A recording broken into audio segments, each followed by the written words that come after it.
மெச்சூரிட்டியான வேஷம் தேடும் அமலா பால். தலைவா படம் தன்னை நம்பர் 1 நாற்காலியில உட்கார வைக்கும்னு அசைக்க முடியாத நம்பிக்கை வச்சிருந்தாங்க அமலா பால். ஆனா படம் தோல்வி அடைஞ்சு அவங்களுக்கு அதிர்ச்சியை கொடுத்துச்சு. இருந்தாலும் மார்க்கெட் சறுக்கி விடாத வண்ணம் உடனடியா தனுஷோட வேலையில்லா பட்டதாரி, ஜெயம் ரவியோட நிமிர்ந்து நில் படங்கள்ல கமிட் ஆகி தன்னை தக்க வச்சுக்கிட்டாங்க. இதை அடுத்து அமலா பால் சொல்லும் பொழுது, சினிமாவில் வெற்றி தோல்விகளை கணிக்கவே முடியறதில்ல. இருந்தாலும் சில படங்கள் நடிச்சுட்டு வரும்போதே பெரிய நம்பிக்கையை கொடுத்துடும். அப்படி இப்போ நான் நடிச்சுட்டு வர்றதுல நிமிர்ந்துனில் எனக்கு மிகப்பெரிய நம்பிக்கையை கொடுத்துருக்கு.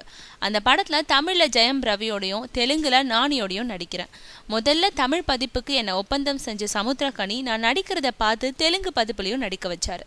சாதாரணமா ஹீரோக்களோட டூயட் பாடம் வேலையை மட்டுமே செய்யாம வித்தியாசமான நடிப்பை வெளிப்படுத்தக்கூடிய வாய்ப்பும் கிடைச்சிருக்கிறதுனால அந்த படம் எனக்குள் இருக்கும் மாறுபட்ட அமலா போல வெளியே கொண்டு வந்திருக்கு. அதனால நிமிர்ந்து நில் திரைக்கு வரும்போது ஏன் மீதும் பெர்ஃபார்மன்ஸ் நடிகைன்ற முத்திரை விழும்னு சொல்லும் அமலா பால் இனி மேற்கொண்டு மெச்சூரியாடான கதாபாத்திரங்களை தேடி பிடிச்சு நடிக்க போறதாவும் சொல்றாங்க.